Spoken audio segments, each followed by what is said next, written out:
Isang kumiro, yung ano, nakatanan ng liwang-liwang sa makonto yan.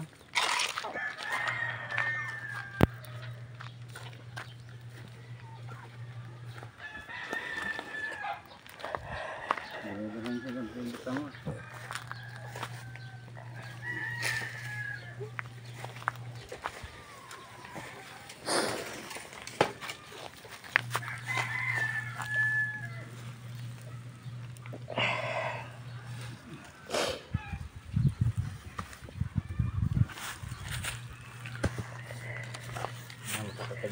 Kasi duda na ako na ano na siya kasi ang pupo niya, ganyan na siya. Paggabi, nilalangaw na siya kasi ang pupo niya na yan.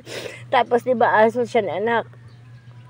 Kanina kumakain si anak. Tapos lumapit talaga siya kay anak at ginagano niya talaga yung sinisikap niya yung ulo, gano'n niya dito sa paa ni anak. Sabi, mami, tingnan mo siya. Sabi ko, hala anak, naalala ko. Aso mo pala. Aso mo pala siya, anak. Hindi, si anak nagpangalan sa kanya Mochi. Kaya anak siya aso. Wala ng baby. Aso mo pala siya, anak. Sabi ko, hindi na siguro si Mochi kaya. Nagpapaalam na siya kay anak eh. Hindi naman siya lumalapit kay anak eh. Kaya binigyan siya ng anak kanina ng time. Umupo si anak at iniyakap-yakap siya. Nagpaalam na siya kay anak. Nagpaalam kay anak.